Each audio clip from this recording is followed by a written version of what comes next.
नमस्कार सब लोग को। और मुझे इस बात की खुशी हुई कि मुंबई मिस्ट को जिस तरह आप लोगों ने इसे सराहा।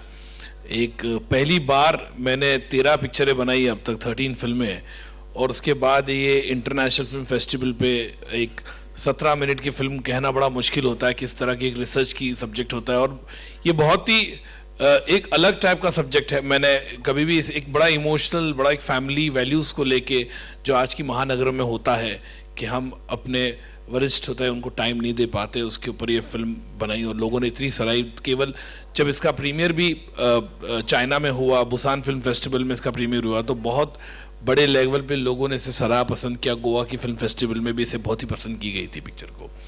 तो मैं बहुत धन्यवाद देता हूँ। और रहा फिल्मों का, आपने पूछा मेरे से कि किस तरह के फिल्में मैं बनाता हूँ। मेरे ख्याल से हर फिल्म मेकर को अपना एक विजन होता है या फिल्म बनाना चाहता है तो किस तरीके से सब्जेक्ट होना चाहिए। मैंने वो एक जर्नी चांदनी बार से शुरू की थी। Chandni bar, page 3, corporate, traffic signal, fashion, heroine और इंदु सरकार, एक अच्छी जर्नी रही है। और मुझे लगता है कि कंटेंट ड्रिवन सिनेमा जो होता है वो ज़रूरी होता है। तो मुझे बजट, ये बात डेफिनेटली मैं कहूँगा कि ऊपर वाले की आप प्यार आशीर्वाद है कि मेरे में मास्टरी है कि मैं किसी भी बजट में चाहे फिल्म बना सकता हूँ।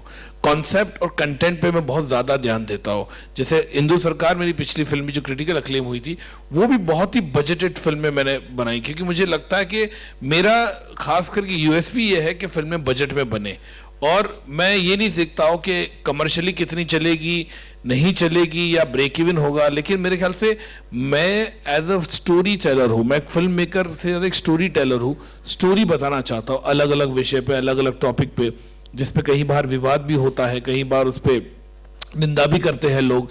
लेकिन मेरे ख्याल से एज अ फिल्म मेकर आपको जो स्टोरी कहना है या जो सब्जेक्ट आपको बताना है वो ज़रूरी होता है। हमारे जो चित्र भारती फिल्म फेस्टिवल में बहुत सारे, एक स्टूडेंट का सेक्शन अलग था, कैंपस फिल्म फेस्टिवल का। तो जो मैंने नोटिस किया, हमारे पास 703 एंट्रीज आई हैं एंड ब्रिलियंट कॉन्सेप्ट, आइडियाज बहुत अच्छे रहे हैं उसमें। But it's not to criticise, but just because here it's a learning experience for everybody including me. तो बहुत सारी फिल्म्स को मैंने देखा है कि वो आइडिएशन और आइडिया कॉन्सेप्ट बहुत ब्रिलियंट रहा है, बट एग्जीक्यूशन में कहीं ना कहीं फॉल्टी रहे हैं वो। या जो इवन जो प्रोफेशनल फिल्म मेकर्स की भी जो फिल्म्स आ रही हैं आजकल, जो फिल्म्स आती हैं जो फिल्म इंस्टीट्यूट से, कहीं ना कहीं उतनी बढ़िया नहीं रही हैं। उस विषय में अगर आप कुछ हम लोगों को बताना चाहें कि कैसे उनको। उसका 2-3 चीज़ है मेरे ख्याल से। खास करके जब डिप्लोमा फिल्म की हम बात करते हैं तो मैं समझता हूँ कि छात्राओं के लिए उसका बजट बड़ा ही कम होता है। उनके पास इतनी राशि नहीं होती कि वो जिस हिसाब से खर्च करें या उस हिसाब से। तो उनको, मुझे पता है कि किस तरह से इतनी उनको प्रॉब्लम आता है कि वो डिस्प्ले कर सके जो उनके दिमाग में है। लेकिन मेरे ख्याल से लोगों को ज़्यादा से ज़्यादा, खास करके हम जब शॉर्ट फिल्म की बात करते तो कंटेंट पे, ये स्टोरी पे ज़्यादा ध्यान देना चाहिए मोर देन द विजुअल।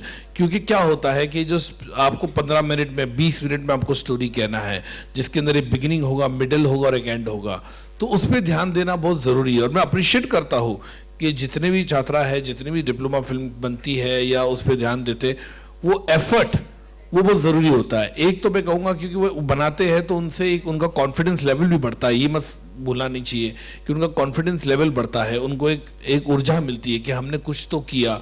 वो समझते एडिटिंग क्या होता है, वो समझते टेक्निकल, इसका बैकग्राउंड म्यूजिक कैसा होगा या परफॉर्मेंस किस एक्टर ने कितना दिया होगा।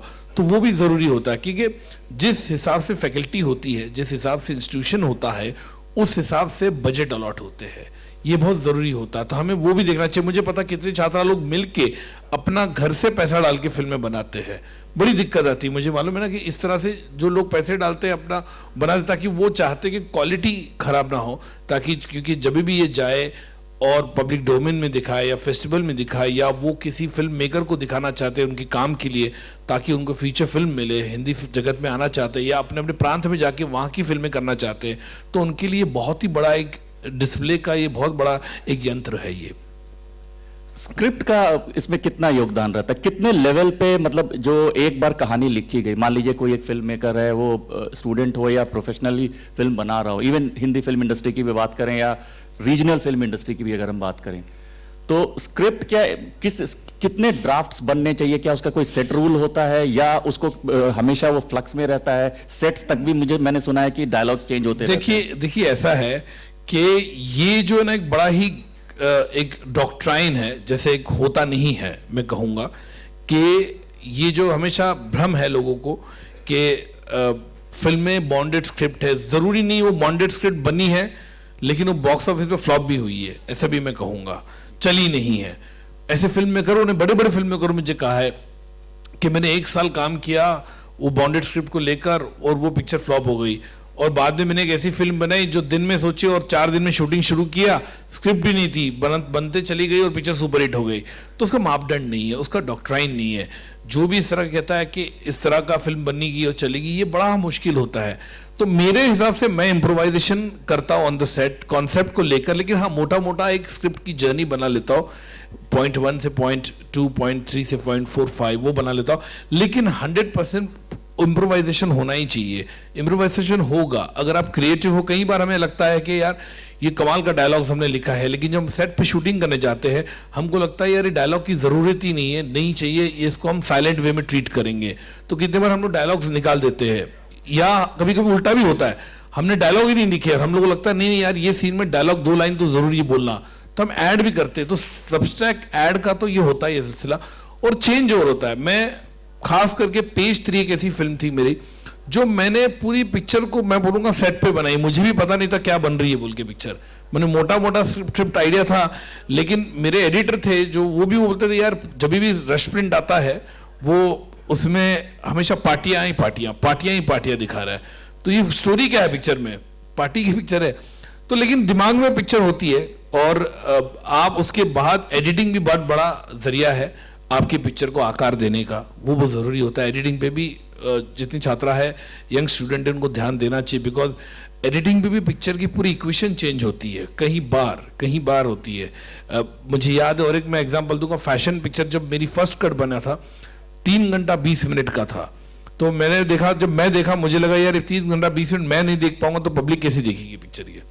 तो मैंने उसको काट छाट करके 2 घंटा 35 मिनट को लाया, तो मैंने इतना काटा उसमें। तो वो भी एक जरिया होता है कि जब एडिट, कभी कभी क्या होता है कि आप जब शूट करते हो तो आपको लगता है ये फ्लो के साथ जा रही है पिक्चर, लेकिन जब एडिट पे देखते हो आपको लगता है नहीं यार ये वर्क नहीं कर रहा है। हेलो, 6 महीने पहले सोचा था या 1 साल पहले मैंने सोचा था, लेकिन ये आज वर्क नहीं करता। कई बार मैंने स्क्रिप्ट लिखी है, 2 महीने के बाद मुझे लगता है अरे इससे बेकार स्क्रिप्ट हो ही नहीं सकती है, मैंने सोचा है आइडिया। कभी कभी वो आइडिया जो होता है वो स्टेल हो जाता है और आपको लगता है ये फिल्म नहीं बन सकती है। तो ये एक क्रिएटिव विजन है और क्रिएटिव विजन के हिसाब से ही फिल्म मेकर को चलना चाहिए। और मेरे ख्याल से फिल्म मेकर को ये जरूरी है, जितने छात्रा में बैठे मैं कहूंगा कि अपने कन्विक्शन पे और अपने दिमाग में जो है वही बनाएं, क्योंकि हमारे इंडस्ट्री में या हम कहेंगे बहुत से लोग आपको एडवाइस देंगे, सलाह देंगे, मशवरा देंगे, क्योंकि वो जो है उनको कुछ फ्री है, वो तो हर आपको आदमी आइडिया देगा कि ऐसे नहीं, ऐसे बननी चाहिए, ऐसे नहीं बने, हमको अभी भी देते हैं आइडिया। लेकिन आपको ये होना चाहिए कि आप खुश हो, आप बना सकते हो, आपने अच्छी बनाई, बुरी बनाई, वो आपका है। तो लेकिन अगर आपको लगेगा कि नहीं यार वो भी ऐसा बोल रहा है, ये भी बोल रहा है, तो ये आपको सोच समझ के निर्णय लेना पड़ेगा। लेकिन स्क्रिप्ट मेरे ख्याल से आज की तारीख में डिजिटल माध्यम एक इतना स्ट्रांग माध्यम है कि हमारे टाइम पे तो वो नहीं था। आज आप लोग किसी को पिक्चर दिखा सकते हो, एक्टर है वो अपना डिस्प्ले कर सकता है कि मैंने ये परफॉर्म किया, और उसको कहीं जगह काम मिल सकता है उस पर। तो ये माध्यम बहुत ही अच्छा है, डिजिटल इज़ वेरी इन, आगे की जनरेशन के लिए बहुत ही फायदेमंद रहेगा। लेकिन मैं ये कहूँगा स्टोरी जितनी है, और खासकर चित्र भारती ने जो आप लोगों को प्लेटफॉर्म दिया है, मैं यही चाहूँगा, ये पिक्चर दिखाने का मकसद ही यही था कि ये पिक्चर में जितना इंडियननेस है, ये पिक्चर में एक हमारे देश के अंदर किसी भी घर में हम देखते हैं मिडिल क्लास वैल्यूज़ की हम बात करते हैं, हमने इस पिक्चर में दर्शाया। और मैं ना केवल ये पिक्चर इंडिया में बल्कि इंटरनेशनली इस पिक्चर को लेके गया उस सब जगह, तो उनको इतना कनेक्ट लगता है कि एक आप कनेक्ट कर सकते हो उस पिक्चर को लेकर, वो ज़रूरी है। और खासकर चित्र भारती आप लोगों को जो प्लेटफॉर्म दे रहा है, तो उसमें कोशिश ये कीजिए कि जितना हो सके उसमें भारतीयता रखें। मतलब एक क्वेश्चन मैं और पूछूंगा, उसके बाद then we will open the floor for questions. आमतौर पे एक फिल्म मेकर को कोई एक जब सीन हम लोग जब सोचते हैं उसके बारे में, तो अगर उस कॉम्पोजिट सीन है, मान लीजिए 2 या 3 एक्टर्स हैं, तो कई बार मैंने खुद भी महसूस किया है कि एक एक्टर बहुत अच्छी एक्टिंग कर रहा होता है, दूसरा उस लेवल पे नहीं करता जितना डायरेक्टर चाहता है, तो रीटेक्स होता है। तो उसमें जो प्रॉब्लम आता है, जो अच्छा एक्टिंग कर रहा है, जो मेन जो लीड रोल है, वो बर्न आउट होने का फर्क रहता है, उसमें डेंजर रहता है उसमें। How do we deal with that kind of a situation? थोड़ा टेक्निकल इशू है, बिकॉज देखिए टेक्निकल इसमें दो तीन चीजें, कई बार मेरे साथ भी ऐसा हुआ है कि एक्टर हमको लगता है ये डायलॉग बोल नहीं पाएगा, तो मैं क्या करता हूँ, खास करके दो तीन चीज, ये ट्रिक्स ऑफ द ट्रेड्स की बात करूंगा, तो डायलॉग उसके मैं कम कर देता हूँ कि ये परफॉर्म नहीं कर पाएगा, ये परफॉर्म नहीं कर पाएगी, ऐसे भी होता है, डायलॉग्स कम कर देता हूँ। और मैक्सिमम एक्सप्रेशन जो एडिट पे होता है, वो जो अच्छा जो टैलेंटेड एक्टर जो है वो अच्छा ये कर रहा है, उस पर ज्यादा हम शॉट्स रखते हैं फिर मैक्सिमम। तो ये क्योंकि अगर आपने पिक्चर में ले लिया और अब शूट कर रहे हैं, आपके पास ऑप्शन नहीं है उसको चेंज करने का ना, आपने 4 दिन शूट किया होगा, बाद में को लगा यार नहीं हो रहा है, तो खास करके उसके लिए आपका वो जरूरी होता है कि उस तरह से आप एक चेंज कर सकते हो कि सामने वाले एक्टर पे ज्यादा फोकस कर सकते हो, जो परफॉर्मेंस देगा। Can we have the mic, please? We can take some questions from the audience. Please raise your hand.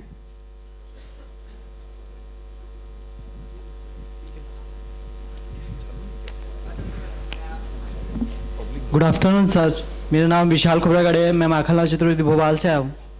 Sir आपसे एक क्वेश्चन करना था, सिंपल सा। Sir this side. हाँ बोलो, सुन रहा हूँ।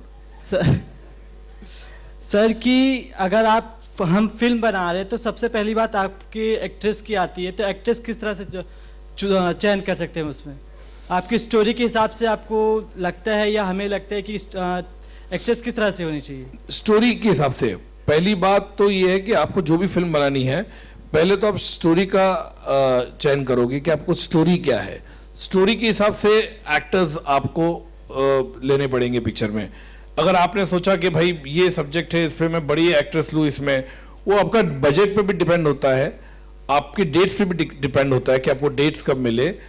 तीसरी बात ये होता है कि हम ऑप्शन भी रखते हैं कभी कभी कि भाई ये नहीं तो ये नहीं तो ये, जरूरी नहीं आपने स्टोरी सोची और आपको डेट्स मिल जाएंगे किसी एक्टर की। अगर बड़ी एक्ट्रेस की हम बात करें तो पहला मेरे लिए पहली स्टोरी इंपॉर्टेंट है। मैंने किसी भी पिक्चर की पहले स्टोरी को घटित किया है, देखा है कि मैं स्टोरी पे जीरो डाउन करूं, उसके बाद जो है वो एक्टर्स का चयन करता हूँ कि भाई ये है, भाई ये विल नहीं है, चलो उसको पूछे, फिर इसको पूछे, फिर वो राउंड शुरू होता है। क्योंकि एक्टर भी जब आते हैं एक्टर के पास, तो एक्टर को पूरी स्टोरी चाहिए आज की तारीख में, तो दे वांट टू नो कि भाई मेरा बिगिनिंग क्या है, मेरा मिड क्या है, मेरा प्री क्लाइमैक्स क्या है, मेरा क्लाइमैक्स क्या है, तो they want to know exactly it is क्या मैं स्टोरी कर रही हूँ, क्या है पिक्चर बोल के, तो वो जरूरी होता है। तो पहला होता है, पहले स्टोरी डायरेक्टर लिखता है, राइटर के साथ बैठ के अगर कर सकता है तो। Thank you. Please stand up and introduce yourself and then the question. My name is Santosh Kalyani. This question is for Madhur ji. I love the movie Mommy Missed. आपने इसमें एक जाने माने एक्टर को कास्ट किया है, अनु जी को, तो Anu ji is in a league of his own. जब शॉर्ट फिल्म हम बना रहे हैं, कई जाने माने एक्टर्स काम करना चाहते हैं, क्योंकि you are on the other side as a producer, आप कितना पैसे बजट करते हैं for a senior actor like Anu ji?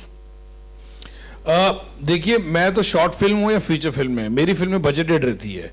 I know कितने एक्टर्स मेरे साथ काम कर चुके हैं who have cut their price half the price, जो मार्केट प्राइस जो होता है उनसे भी हाफ द प्राइस काम किया है मेरे साथ।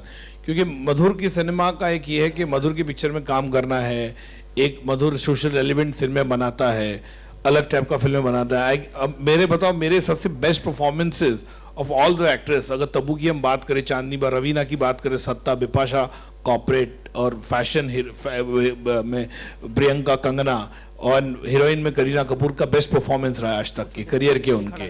तो एक हमेशा एक यूएसपी होता है कि मधुर का सिनेमा जो है एक अलग टाइप का सिनेमा हो। So I am really blessed with it कि इस तरह से होता है। लेकिन मुझे लगता है कि अगर हाँ मैं बता, अभी शॉर्ट फिल्म किया, जस्ट कमिंग, शॉर्ट फिल्म के लिए बहुत से एक्टर्स आज की तारीख में उनको भी समझ में आता है शॉर्ट फिल्म का इतना अच्छा एक वेव है, लोग कनेक्ट करना चाहते, तो बजटेड ही होगा, वो बजट में आ जाते हैं, ऐसा नहीं कि नहीं आते, उनके पास टाइम होगा, उनको पता है शॉर्ट फिल्म में 60 दिन नहीं देना है, 4 दिन देना है, 3 दिन देना है, जो हिसाब से, तो they get ready with the kind of budget, और उनको पता चलता है। देखिए आज की तारीख में एक्टर को भी भूख है कि वो अच्छा काम करे, अच्छी फिल्में करे, अच्छे फिल्म के साथ वो अपना एसोसिएशन करे। एनीबडी न्यू भी अगर जाओगे, उनको लगता है शॉर्ट फिल्म करना चाहिए, उनके बजट से they will definitely negotiate and do the film, ऐसा नहीं है, लेकिन बजट में बनाना चाहिए, वो जरूरी होता है। डिपेंड करता है आपका प्रोड्यूसर कितना इन्वेस्ट करता है उसके अंदर। The next, the lady over here. नहीं खत्म करते, क्या है, बोल। Hello sir. हाँ, but I don't know your script, see I cannot say what you want, I don't know your script it is, तो आप स्क्रिप्ट के हिसाब से then you should approach actor. But ये एक्टर जब अप्रोच करो तो आप 3-4 रेंज रखना, कि ऐसा डोंट गेट स्टिक टू कि मुझे ये एक्टर चाहिए, उसकी डेट्स अवेलेबल नहीं है, वो करना चाहता भी नहीं कर पाएगा, या उसकी अवेलेबिलिटी नहीं हो, या उसको लगता है मेरे को रोल नहीं करना है। तो you should have option 4 to 5 people in your kitty, कि मैं इसके बाद जाओ, इसके बाद जाओ, उसके हिसाब से जाओ ना। बाकी दिक्कत क्या है आपको, बस और क्या चाहिए, पैसे चाहिए फिल्म बनाने। हाँ, hello sir. Hello sir, I am here. Sir my name is Rishla और मैं माखनलाल यूनिवर्सिटी नोएडा कैंपस से हूँ। सर मैंने आपकी सारी मूवीज़ देखी है and I love all your movies as you are known as a realistic film maker in India. तो मैं आपको तो पहले थैंक यू बोलना चाहूँगी हम सबकी तरफ से कि आपकी फिल्म वेल रिसर्च्ड होती है। लेकिन एक मूवी थी हीरोइन, जिसके लिए मैं भी बहुत ईगरली वेट करी थी, और आपका मीडिया में आया था कि that was your dream project. लेकिन जब मैंने देखी तो जैसे फैशन में आपने एक लड़की की स्ट्रगलिंग लाइफ दिखाई है कि वो कैसे चंडीगढ़ से मुंबई आती है and she is struggling for fashion thing because she wants to be in the fashion industry. Heroine में मुझे वो टच नहीं दिखा और उसकी एंडिंग भी थोड़ी एब्रप्ट लगी। मैं I know the reason, what was the reason, क्योंकि वो मुझे फैशन और सब पेज तरह की मिक्सचर लगी थी वो film. This is my question. पहली बात यह है कि फैशन और हीरोइन में अंतर मैं बताता हूं क्या है। फैशन जो है वो मॉडलिंग के पीछे की कहानी थी, और हीरोइन जो थी बॉलीवुड की ऊपर की कहानी थी। अब आपने कहा कि उसके अंदर, हीरोइन के अंदर उसकी लाइफ के बारे में मैंने दिखाया। देखिए, मैं जितनी हो सके उसमें सच्चाई दिखाने की कोशिश की है, क्योंकि इससे पहले मैंने जितनी फिल्में बनाई थी तो कहीं लोगों ने मुझे कहा था, जैसे ट्रैफिक सिग्नल या कॉर्पोरेट या पेज 3 या चांदनी बार या सत्ता, लोगों ने कहा मुझे कि जब आप फिल्में बनाते हैं अलग अलग इशू पे, आप अपने इंडस्ट्री के पिकअप बनाएंगे। मुझे याद है कि मैं एक बार ट्रैफिक सिग्नल में खड़ा था यहाँ पे वर्सोवा में, तो एक ट्रैफिक सिग्नल वाले ने मुझे कहा कि आपने जब से फिल्में बनाई है हम लोग को पैसा देना लोगों ने बंद कर दिया है। मैं सच्ची बता रहा हूँ कि आपके चक्कर में पैसा बनाना बंद, जो पढ़ा लिखा था वो आदमी, जो बेचता था मेरे ख्याल से कुछ वो अगरबत्ती, तो मुझे कहा कि उसने ये भी कहा मुझे कि आप अभी फिल्म बना रहे हैं, मैं सुना हीरोइन, तो आप अपने इंडस्ट्री पे बताइए, बेबाकी से बताइए, तब आपको मानूंगा कि आपने बैलेंस रखा। तो जब मैंने हीरोइन बनाई तो मैंने ये सोच के बनाई कि मैं ये नहीं होऊंगा कि भैया मैं इंडस्ट्री का हूं तो मैं मधुर डेवलप्ड अ कोल्ड फीट के वो अभी किस तरह से फिल्में बनाएगा, लेकिन मैंने बेबाकी से जो सच्चाई है उसमें बताई। अब ये बात है हीरोइन। अच्छा, और एक चीज आपको बताऊंगा, हीरोइन का बिजनेस फैशन से डबल है बॉक्स ऑफिस। ध्यान से सुनिए, फैशन का 27 करोड़ था, हीरोइन का 43 करोड़ है box office. 23 crore Friday Saturday Sunday का जो उसका कलेक्शन था 23 से 24 करोड़ रुपया था। ये किसी भी एक्ट्रेस की सोलो पिक्चर की कलेक्शन नहीं है 2012 में, मैं आपको बता दूं। मेरे करियर का सबसे बिगेस्ट वीकेंड है वो। और आपने कहा कि एंड में वो एब्रप्ट दिखाया, वो एब्रप्ट नहीं था, वो सच्चाई थी। क्यों एक लड़की जो है अपने जुनून में हीरोइन का अपना स्टारडम रखना चाहती है, जो खुद का एमएमएस लीक करती है अपने पीआर के साथ, और जब उसकी पिक्चर सक्सेसफुल हो जाती है तो अगर वो जाके टॉप की हीरोइन बन जाती तो आप लोग को अच्छा नहीं लगता, क्योंकि अपने उसने एथिक्स और मोरल से कॉम्प्रोमाइज किया है। उसको सक्सेस मिली पिक्चर से, लेकिन उसने जिसके लिए वो रिलीज किया था एमएमएस, वो बाद में चाहती नहीं थी कि उसको स्टारडम मिले। उसका रियलाइजेशन है, उसका रियलाइजेशन होता है, और वो ऐसी जगह जाती है साउथ ऑफ फ्रांस में जहां पे कोई उसको जानता नहीं है। तब एक आम आदमी इंडियन उसको पूछता है कि आप माही अरोरा हो, तो वो कहती है नहीं मैं माही अरोरा नहीं हूं। वो पोएटिक जस्टिस है, मैं आपको बता दूं, वो पोएटिक जस्टिस है कि भैया जिसके लिए तुम फेम के लिए इतने पागल हो गए थे, जुनूनी हो गए थे, आपने उस फेम को ही छोड़ दिया। तो वो बेसिकली जो कैरेक्टर का उसका माही का ये था ना, अगर मैं कहता हूं कि देखो कहीं लोगों ने इस पे मुझे बहुत ही अच्छी तरह से ये कहा कि अगर आप दिखाते हो फिर से स्टार बन गई और हीरोइन बन गई, तो आपको लगता था जो उसने किया आप उसको जस्टिफाई कर रहे हो। मैं जस्टिफाई नहीं करना चाहता था, तो इसीलिए कई बार ऐसा है, मैंने कॉर्पोरेट के लिए भी कहा कि आप कहेंगे कि यार ये उसका माध्यम अच्छा था कि उसने अपने खुद के एमएमएस लीक किए वीडियो और वो स्टारडम के इस पे गई, तो पोएटिक जस्टिस है उसका। मुझे कॉर्पोरेट और चांदनी बार में भी कहा गया कि पिक्चर में एब्रप्ट एंडिंग है, हालांकि दोनों बॉक्स ऑफिस पे चली है फिल्म में, बोला कि बहुत ही एब्रप्ट एंडिंग है। तो मैंने कहा कि जो सब्जेक्ट है इसको मैं रियल एंडिंग देना चाहता हूं, रियल एंडिंग नहीं देना चाहता हूं, ठीक है। वो जरूरी था क्योंकि उसके अंदर हमें हकीकत है, सच्चाई बहुत ही डार्क है। अभी मैंने फैशन में दिखा है ट्रायम्फेंट उसकी इमेज कि उसने एक पॉजिटिविटी में गई है, उस सब्जेक्ट पे डिपेंड होता है। मैं कभी भी कॉम्प्रोमाइज नहीं करूंगा कि लोग ऐसा सोच रहे तो इस तरह की चीजें हुई है। ये बात मैं आपको बता दूं, कई साल पहले गुरुदत्त साहब ने फिल्म बनाई थी प्यासा, बहुत ही कमाल की फिल्म, कल्ट फिल्म, हमने दुनिया देखी थी।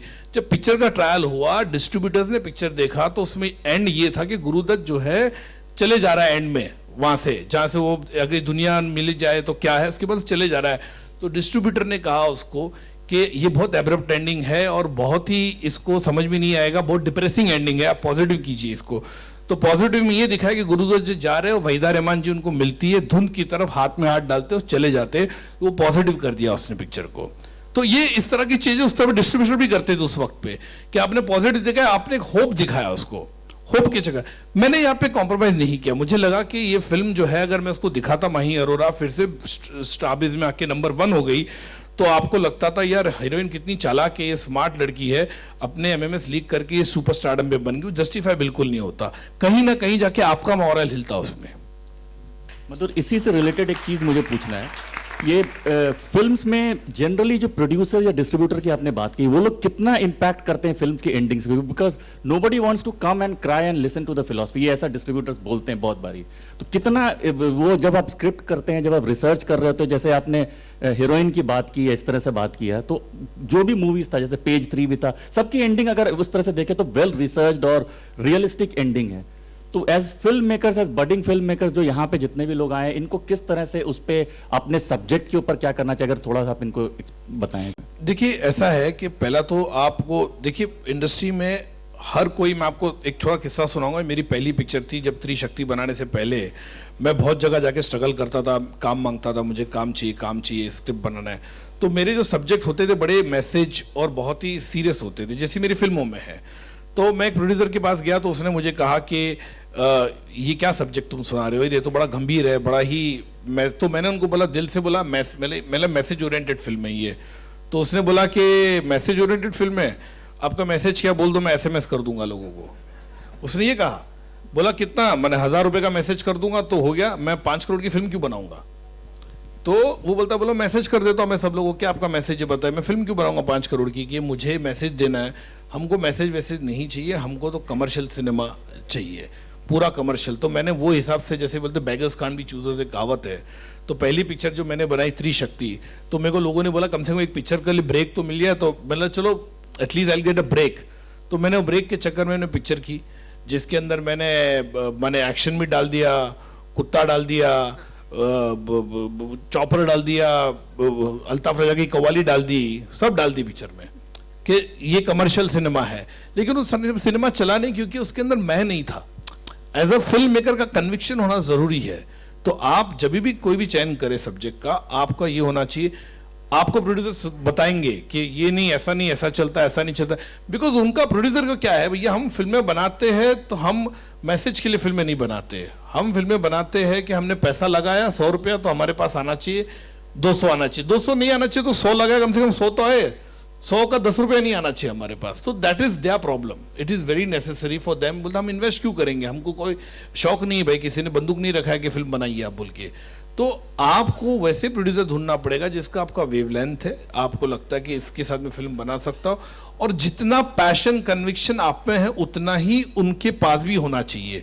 क्योंकि आप कुछ और सोच रहे, वो कुछ और सोच रहे, तो फिर नहीं होगा। तो वो जरूरी है। Sir, from this side, Geetanjali Raghav मेरा नाम है, और आपकी फिल्म मुंबई मिस्ट बाकी भारतीय चित्र साधना फिल्म फेस्टिवल में जितनी भी जो फिल्में अभी तक प्रदर्शित हुई हैं, उन्हें देखने के बाद जो एक एहसास आया वो ये कि pain is temporary but film is permanent. लेकिन मेरा आपसे सवाल ये है कि अक्सर कुछ अच्छे सब्जेक्ट्स ऐसे होते हैं जो डायरेक्शन वर्सेस प्रोडक्शन टीम की भेंट चढ़ जाते हैं। सो उसके लिए क्या कुछ आपके पास पॉइंट्स हैं, कैसे उन चीज़ों से डील हो? मेरे ख्याल से कोशिश यही करनी चाहिए कि आपको थोड़ा सा इस पे होमवर्क करना चाहिए। जब आप बनाओगे ना, फिल्म बनाओगे, तो आपको बजट के हिसाब से करना पड़ता है शूटिंग, वो ज़रूरी होता है। आप में होना चाहिए कि भाई मैं इसको चेंज करूं, या इस हिसाब से सिचुएशन के हिसाब से। कभी कभी हम लोग को लगता है हम शूटिंग लॉन में कर रहे हैं, मैं आपको बता रहा हूँ, कोई बंगले के लॉन में कर रहे हैं, और हम लोग को लगता है ये सीन होते होते रात हो जाएगी, तो हम लोग चेंज कर देते, तो हम लोग फिर बंगले के अंदर आ जाते, हॉल में वही सीन कर लेते जो लॉन में सीन होने वाला था। तो कई बार इस तरह के परिवर्तन आते, वो कॉम्प्रोमाइज़ होगा, वो प्रोडक्शन के ऊपर होता है, डायरेक्शन के ऊपर होता है। तो आपको वो प्रोविजन होना ही चाहिए। इस तरह की चीज़ें कभी कभी बनती है पिक्चर है, ऐसी नहीं कि नहीं। मैंने जैसे कहा कि चांदनी बात 1.5 करोड़ में मैंने फिल्म बनाई है, बहुत ही, जो मैंने कहा कि हीरोइन का जो कॉस्ट्यूम बजट था करीना कपूर का 2.5 करोड़ का था, और पिक्चर मैंने वो 1.5 करोड़ में चांदनी बार बनाई थी। सो ये डिपेंड होता है कि आप किस तरह का सब्जेक्ट और बजट देते हो। आपका होमवर्क जो होता है वो बहुत ही स्ट्रांग होना चाहिए जब आप एग्जीक्यूशन पे जाते हो, वो बहुत जरूरी होता है।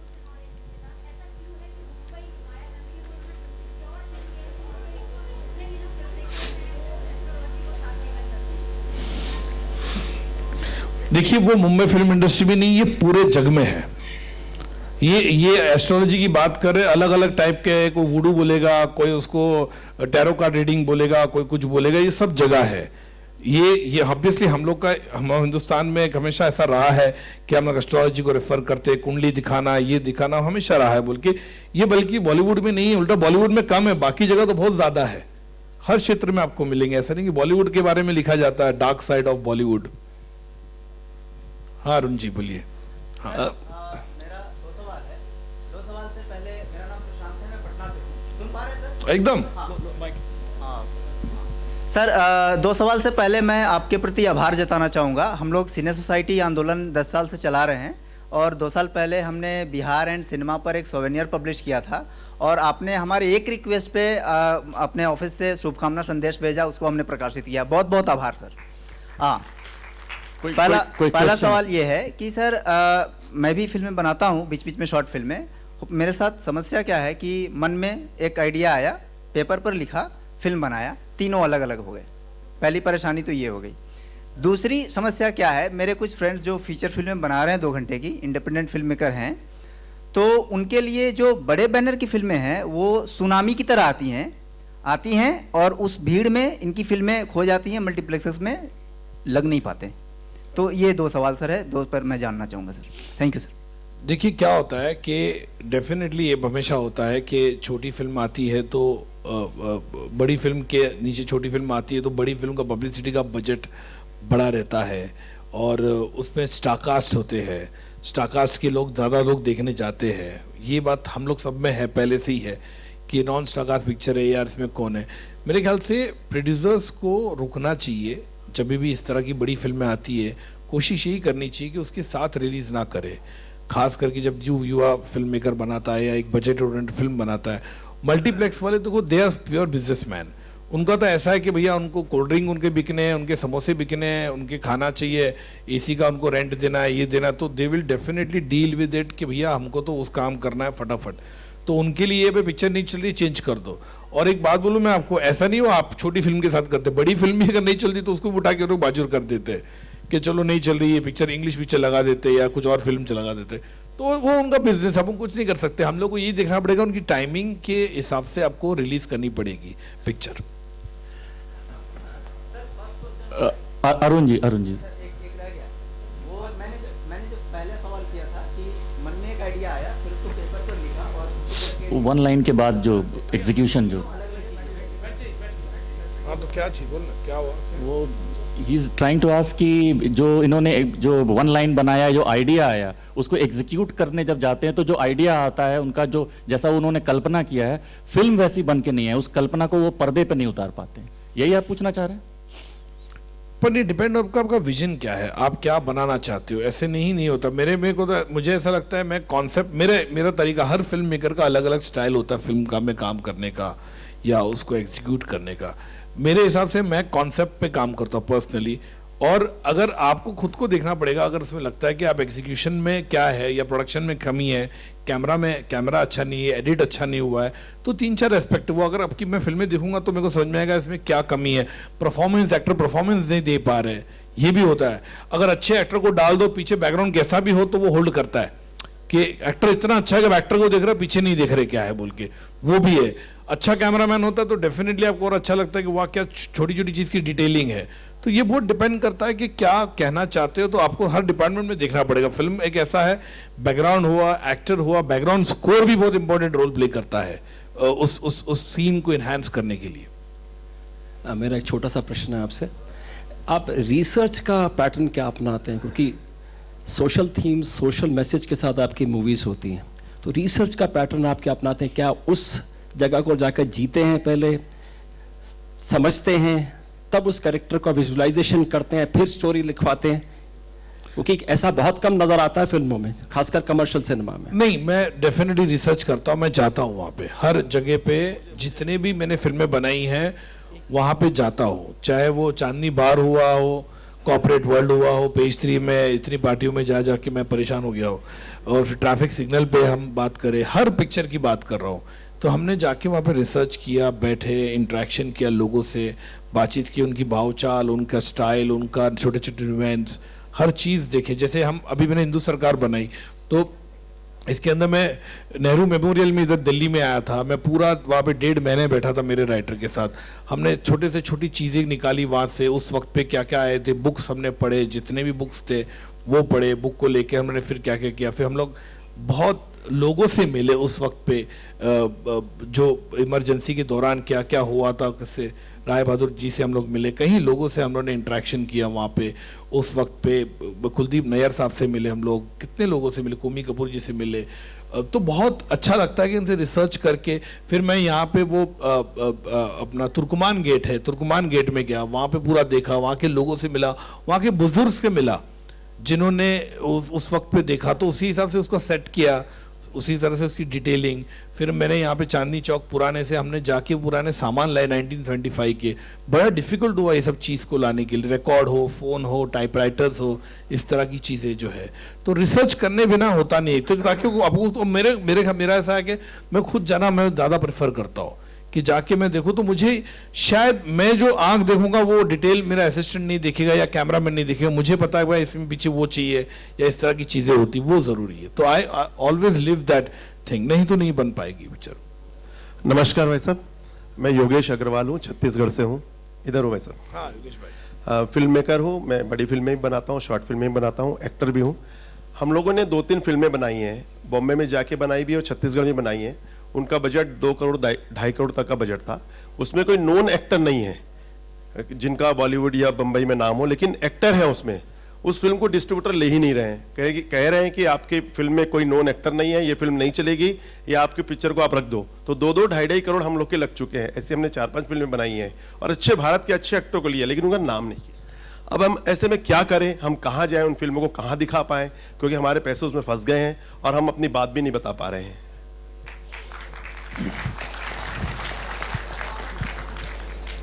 देखिए ऐसा है कि आपने कहा कि 2-2 3-3 पिक्चर बनाई है आपने, ठीक है, लेकिन अगर आप एक ही पिक्चर बनाते और दूसरे जो पैसा इन्वेस्ट किया उसको बोलते पीएनए का पैसा डाल, तो आपकी पिक्चर रिलीज हो जाती। अब समझे कि एक में आपने पैसा डाला, जब आपको पता है पहले टेस्ट करना चाहिए वाटर एक के साथ।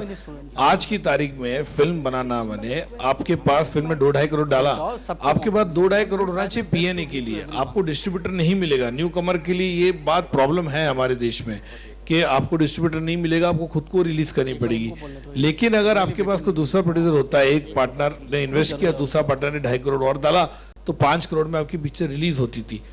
वो चले ना चले बात की बात है, कम से कम आप जब वो रिलीज करते हो तो आपके लिए डिजिटल से पैसा आ जाता है, आपके सैटेलाइट से पैसा आ जाता है, जो भी पैसा आता है, और आपको एक बड़ी सेटिस्फेक्शन मिलती है कि आपकी पिक्चर रिलीज हुई। तो वो जरूरी है। तो आपको you have to find a partner जो डिजिटली के मैंने जो पीएनए के लिए पैसे डाले उसमें 2-2.5 करोड़ रुपया बजट के हिसाब से, और उसको रिलीज करे। नहीं तो थिएटर वाले का तो ऐसा, तो मैंने जैसे कहा, वो तो अपने रेंट के चक्कर में वो क्यों लेगा। आप समझे, आज आप भी कोई मॉल में जाते हो, दुकान में जाते हो, आप एक न्यू ब्रांड नहीं लोगे, आप एक ब्रांडेड स्टफ लोगे जो आपको पहनना है, कपड़ा हो या जूता हो, आपको लगता है ये ब्रांड अच्छा है, मैं ये पहनूंगा। तो सिमिलरली उसका भी है डिस्ट्रीब्यूटर, अपने को थिएटर ओनर कुछ बोल नहीं सकते, वो तो बोलेगा सर आप बताओ क्या है बोल के, कैसे लगाना है बोल के, वो अपने पैसा नहीं डालेगा उसमें अंटिल आइदर कोई बड़ा स्टार हो। तो मेरे ख्याल से आपको पीएनए के लिए ऐसे बंदे ढूंढने पड़ेंगे जो पैशनेट हो, आप जैसे आपने पैसे डाले वैसे ही वो डाले, और उसको रिलीज करना चाहिए आपको, जितने भी कम थिएटर में रिलीज करें, लेकिन वो इस तरह के रिलीज होना चाहिए उसको। हेलो सर, हेलो सर, मेरा नाम अंकित श्रीवास्तव है और मैं माखनलाल चतुर्वेदी यूनिवर्सिटी नोएडा परिसर से हूँ। सर मैंने अभी तक 5-6 शॉर्ट फिल्में बनाई हैं।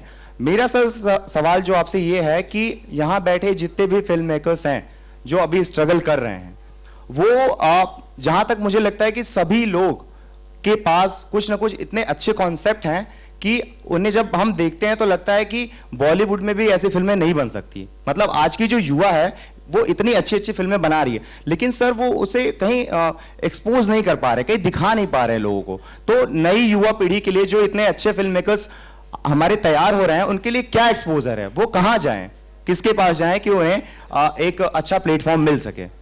Thank you sir. देखिए, पहली बात यह है कि जितने आप युवा की बात कर रहे हैं, अगर बॉलीवुड में आना है, फिल्म इंडस्ट्री में आना है, तो आपको मुंबई आना पड़ेगा। मुंबई आके स्ट्रगल है, माने ये कोई इजी नहीं है, ये ऐसा कोई वहाँ पे बिल्कुल नहीं है कि जॉब वैकेंसी है कि आपने जाके अप्लाई कर दिया, बायोडाटा दे दिया। आपको वहाँ पे रहना पड़ेगा, you have to park yourself over there, और आपके पास कॉन्सेप्ट है, आइडिया है, तो ये स्ट्रगल है। ये स्ट्रगल हम मुंबई में रहने वाले को भी है, या कोई दिल्ली से आएगा या चेन्नई से आएगा, उसके लिए भी वही है। स्ट्रगल एक ही है कि ऐसा नहीं कि मैं मुंबई से आया तो मेरे को प्रेफरेंस ज़्यादा मिलेगा, बिल्कुल नहीं मिलेगा। तो आपको वहाँ पे मुंबई में आना पड़ेगा, मुंबई में आपको रहना पड़ेगा और हर जगह जाना पड़ेगा। मैंने रिजेक्शन मिलेगा, 99% हमको रिजेक्शन मिलेगा, याद रखना। ये सोच के चलना कि 99% आपको ले नहीं यार नहीं बना, लेकिन आपको स्ट्रगल करना, आपकी क्षमता कितनी है स्ट्रगल की वो देखना पड़ेगा। क्योंकि आप अच्छे कॉन्सेप्ट, अच्छे फिल्म बना के अब यहाँ तो घूम नहीं सकते ना। अगर आपको बॉलीवुड में आना है या हिंदी फिल्म इंडस्ट्री में अपना मकाम बनाना, तो आना तो वहीं पड़ेगा ना आपको, तो वो ज़रूरी है। तो आके आपको वहाँ पे स्ट्रगल करना पड़ेगा। तो उसमें 2 साल भी जा सकते, 4 साल भी सकती है, या 2 महीने भी मिलता है। कभी कभी ऐसे भी होता है कि 2 महीने में आपको जाते हैं और आपको काम हो गया, आपका पिक्चर मिल जाती है आपको, या आपकी स्टोरी कोई खरीद लेता है। तो ये उस तरह का स्ट्रगल है। मैंने इसके अंदर कुछ, इसमें कोई किताब या कोई से बड़ा मैंने फिल्म गुरु भी आपको बोलेगा, यही बोलेगा कि आपको मुंबई में आके स्ट्रगल करना पड़ेगा, वो ज़रूरी है। नमस्कार, मधुर सर। हाँ पूछिए मुकेश जी। मधुर सर, एक मिनट।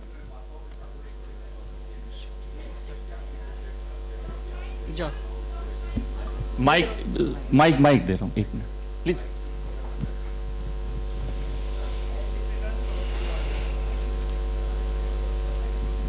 मधुर जी, सवाल ये है कि अभी फिल्म निर्माताओं के सामने एक बहुत बड़ी चुनौती ये आ रही है कि विषय को लेकर के बड़ी कंट्रोवर्सीज हो जाती हैं। अभी आपने देखा पिछली बार पद्मावत को लेकर के एक जन आंदोलन का रूप ले लिया था। आपकी खुद फिल्म हिंदू सरकार को लेकर के बड़ा विरोध हुआ था। तो मुझे लगता है कि एक भय का जो वातावरण है, उसके अंदर सिनेमेटिक लिबर्टीज या अभिव्यक्तियों को, इस चैलेंज को कैसे दूर किया जाए, या इसका क्या निवारण क्या है? क्योंकि ये एक फैशन बन चुका है, अभी हर फिल्म आती है उसको कोई ना कोई मुद्दे को लेकर के कंट्रोवर्सी बन जाती है। तो जरा मैं आपका इस पर विचार जानना चाहूंगा। Thank you. मुकेश जी, अच्छा सवाल पूछा आपने कि इस तरह के आंदोलन हुए हैं। देखिए, इस तरह के आंदोलन हमने पहले भी देखा है, ये कोई 2018 या 2017 का नया फिनोमेना नहीं है। हमने पहले भी कई फिल्मों को देखा है कि हमने 1975 इमरजेंसी के टाइम पे देखा है किस तरह फिल्मों को बैन किया गया था, जिस तरह से प्रिंटें जलाई गई थी, जिस तरह से किशोर कुमार को बैन किया गया था। और उसके बाद भी हमने कई पिक्चरों को देखा है कि उसके टाइटल चेंज कर दिए गए या किसी ने विरोध किया था। अभी हाल ही में जो केरला में एक मलयालम फिल्म है, उसके ऊपर भी विरोध हुआ है। तो ये चीज़ें होएगी, because we are a diverse country, तो इस तरह की चीज़ें हमेशा होगी। लेकिन किसी को इस तरह से, मैं तो हमेशा कहता हूँ कि सिलेक्टिव एक्टिविज्म नहीं होना चाहिए। जैसे कुछ लोग पद्मावती के लिए खड़े हो गए, तो क्यों नहीं वो हिंदू सरकार के लिए खड़े हुए? अभिव्यक्ति की आज़ादी जो है वो हर तरह से होनी चाहिए ना, हर सिनेमा का होना चाहिए। कि आपको सूट करता है तब आप बात करेंगे, आपको सूट करता है तो नहीं बात करेंगे आप, ठीक है ना। तो मेरे ख्याल से ये बहुत ज़रूरी होता है कि किसी भी जगह पे फिल्मों को या बुक किताबों को हम बात करते हैं, ये हर प्रकार का होना चाहिए। लेकिन हमारे देश में क्या हो जाता है कि जो अभिव्यक्ति की आज़ादी की बात करते हैं वो चुप्पी साधे करते हैं। मेरे लिए कोई फिल्म इंडस्ट्री का इंसान खड़ा नहीं था। कितने लोगों को मैंने, एक दो लोगों ने फ़ोन भी किया, मुझे कहा कि हम आपके साथ हैं मधुर जी, तो मैंने बोला ट्वीट कीजिए, तो बोला नहीं नहीं यार ट्वीट क्यों करना, हम आपके साथ हैं ना यार। तो इस तरह की चीज़ें, और किसी ने ये नहीं किया, सपोर्ट नहीं किया, तो ये गलत है। और लिबरल्स की बात करते हैं हम, कहीं इस तरह से हम बोलते हैं। कहीं लोगों ने जो बीच में एक आंदोलन चला कि अवार्ड वापसी करना, वो किसी भी अवार्ड वापसी ने मेरे समर्थ में सपोर्ट नहीं किया। जब भी अभिव्यक्ति की आज़ादी कहाँ थी, क्यों नहीं आप सामने आए? ये कोई नहीं आया, किसी ने नहीं बोला कि भाई अभी उनको सूट नहीं करता है तो नहीं बोलेंगे, जब उनको सूट करता है तो चिल्लाएंगे, नॉट इन माय नेम आएगा, 50 चीजें आएगी। ये गलत है मेरे ख्याल से। मैं दिल मुश्किल के लिए खड़ा था, उड़ता पंजाब के लिए खड़ा था, पद्मावत के लिए भी मैंने कहा पिक्चर सेंसर हो तो उसको रिलीज होनी चाहिए, लेकिन इस तरह से सिलेक्टिव एक्टिविज्म नहीं होना चाहिए। मैं वही बोलना चाहूंगा। नमस्कार सर, मेरा नाम विवेक है। This is the last question. मेरा नाम विवेक है सर, और मैं मारवा स्टूडियोज नोएडा से हूँ। और मेरा क्वेश्चन है इंदु सरकार फिल्म पर, जो आपने अभी लेटेस्ट आपका रहा है। सर मेरा क्वेश्चन ये है कि जब इस तरह की आप मूवीज़ बनाते हैं, ये ऐसा विषय है क्योंकि पॉलिटिकल इश्यूज़ पे बना रहे हैं आप मूवी, इमरजेंसी का दौर रिक्रिएट कर रहे हैं अपने मूवीज़ में। सर चुनौतियां आपको क्या क्या आई, और कितने आप, मतलब मैं एकदम सीधा क्वेश्चन आपसे करूं कि कितने ईमानदारी के साथ आप उस पे काम किया आपने निर्देशन के तौर पे? क्योंकि जब भी आप, कोई भी डायरेक्टर निर्देशित करता है कोई पॉलिटिकल इश्यूज को, तो कहीं ना कहीं उसके ऊपर बायसनेस वाला ठप्पा लग जाता है। तो मेरा बस यही इतना सिंपल सा सवाल है सर। देखिए, पहली बात ऐसा है, जब ये पिक्चर रिलीज हुई थी उससे पहले मैंने, जिस वक्त पिक्चर आई थी, मैंने कभी भी, जिस वक्त मेरी पिक्चर लगी जुलाई में, उस वक्त कहीं भी चुनाव नहीं हो रहे थे, मैं आपको बता दूं। तो मैंने ये बात उस वक्त भी कही कि इतनी डरी क्यों है ऑपोजिशन कि कहीं भी चुनाव नहीं हो रहे। उससे पहले 4 जगह जो इलेक्शन हुए थे यूपी में, उत्तराखंड में, सब जगह चुनाव तो हो चुके। उस वक्त मैंने रिलीज नहीं की पिक्चर को, मैंने जानबूझ के नहीं की, ताकि तब अगर वो लगे पिक्चर लगती थी तो लोग कहते थे देखो देखो ये पिक्चर के टाइम रिलीज कर रहा है। दूसरी बात, ये ऑपोजिशन पार्टी तय करेगी कि मधुर भंडारकर इमरजेंसी पे फिल्म कब बनाएंगे। आप पूछ सकते किसी ऑथर को, अभी नहीं आप ये बुक मत लिखना या ये बुक मत लिखना। आपने पूछा कुलदीप नैयर साहब से, आप इमरजेंसी बुक मत लिखिए, या कोमी कपूर से पूछा आपने बुक मत लिखी? दूरदर्शन ने 4 एपिसोड बनाई इमरजेंसी पे, आपने पूछा? ये मैं तय करूंगा कि मुझे कब फिल्म बनानी बोल के, ये आप तय नहीं करोगे। और मेरे ख्याल से आपने देखा जिस तरह से आंदोलन चला, जिस तरह से मुझे 1.5 महीने सिक्योरिटी लेके घूमना पड़ा महाराष्ट्र गवर्नमेंट से। एक 5 स्टार होटल के अंदर 500 लोग का मॉब आया, हमको ऊपर कैप्टिव किया था 2-2.5 घंटे। हमको मैनेजर बोला आप नीचे नहीं आ सकते हो। और नागपुर में जो हुआ मेरे साथ, हमको प्रेस कॉन्फ्रेंस कैंसिल करनी पड़ी, और जगह जगह पे पुतले फूके गए, जगह जगह पे कहा हम आपका मुंह काला करेंगे। तो ये आप उस वक्त पे अभिव्यक्ति की आज़ादी की बात कर रहे थे, फ्रीडम ऑफ एक्सप्रेशन की बात कर रहे, लेकिन जब आपको लगा कि आपकी पिक्चर ये आपके विरुद्ध है, तो आपने आंदोलन करना शुरू किया। तो आपने आंदोलन नहीं करना चाहिए था ना। जैसे कहते कि आप प्रैक्टिस कर रहे, डोंट प्रीच, उस तरह की चीजें नहीं कीजिए ना। आप उस तरह से विरुद्ध कर रहे उसका।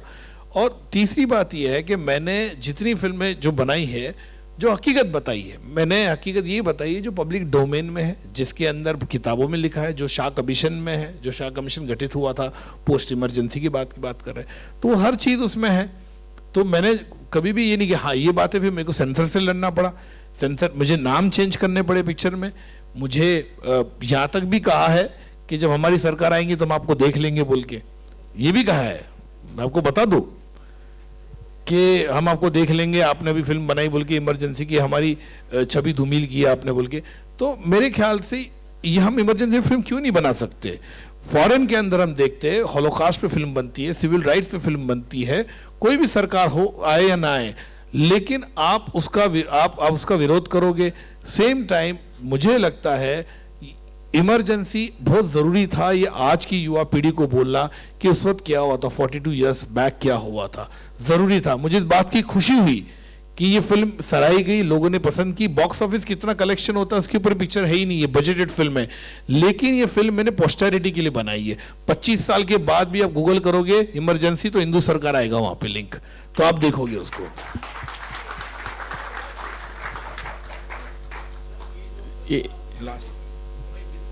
हाँ सर, लास्ट ये 4 दिन में खत्म हुई है, 4 दिन में, लेकिन इसका बजट काफ़ी था। It was more than 1 crore, because इसको शूट उस तरह से किया गया और फिल्म फॉर्मेट में शूट की है पूरी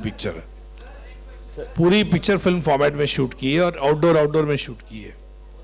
मधुर, एक मैं पर्सनली जानना चाहता हूँ, पेज 3 आपने बनाई थी जर्नलिज्म के ऊपर। बहुत सारे जर्नलिज्म स्कूल के और जर्नलिज्म कॉलेजेस के बच्चे हैं। आप, it was a well research movie and हम लोग एज जर्नलिस्ट हमको रेकमेंड किया जाता था ये मूवीज देखने के लिए कि पेज 3 देखिए अगर आपको अच्छा जर्नलिस्ट बनना है तो उस वक्त जो आपने रिसर्च किया और आज जो जर्नलिज्म का स्टेट है, कुछ चेंज आपको महसूस हुआ उसको उस मूवी की वजह से, या कुछ एनेक्डोट आप शेयर करना चाहेंगे? नहीं, ऐसा कुछ नहीं। मेरे ख्याल से जो रिसर्च किया, जो हकीकत है, मैंने वही रखी सामने और कई चीज़ें उसको लाया, मैंने उजागर किया। और मुझे इस बात की खुशी है कि पेज 3 आज भी जर्नलिज्म में उनके लिए एक ग्रंथ है। लोग उसको बहुत रेफर करते, लोग उसको बहुत ही एक्सेप्ट करते कि, और वो गाना खास करके कितने अजीब रिश्ते यहाँ पे लता मंगेशकर का, वो इतना पॉपुलर है, किसी भी सिचुएशन में लगा लो आप, वो हमेशा वर्क करता है। चाहे पॉलिटिक्स में दिखाओ, फिल्म इंडस्ट्री में दिखाओ या असली लाइफ में दिखाओ, तो जो गाना है बड़ा ही कनेक्ट करता है लोगों के साथ। बस he has to go now, please एक लास्ट क्वेश्चन, बस लास्ट क्वेश्चन। बोल दो जल्दी बोल। जस्ट एक स्मॉल क्वेश्चन है, जैसे आपकी जितनी भी फिल्में हैं वो मतलब वो एक फीमेल को हमेशा एक रिप्रेजेंटेट करते हैं, तो मतलब क्या मैं ये कह सकता हूँ कि आप एक फेमिनिस्ट हैं? लाइक एवरी टाइम आप जो भी फिल्में बनाते हैं वो मतलब गर्ल्स के ऊपर आप मतलब स्ट्रगल जो बॉयज़ की लाइफ में भी होता है, काफ़ी कुछ करना पड़ता है, तो उसके ऊपर मैं ह्यूमनिस्ट हूँ।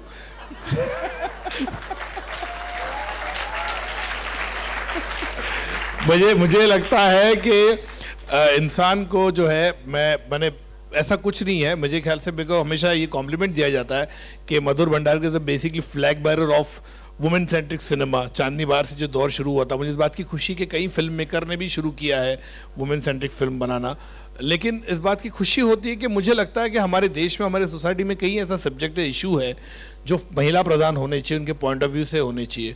और मुझे इस बात की खुशी होती है कि मुझे कोई बात नहीं, लोग कहते हैं वुमेन सेंट्रिक फिल्म मेकर, मेरे को चलेगा, लेकिन मुझे लगता है कहीं पॉइंट ऑफ व्यू है जो फीमेल के पॉइंट ऑफ व्यू से दिखाना बहुत ज़रूरी है समाज में।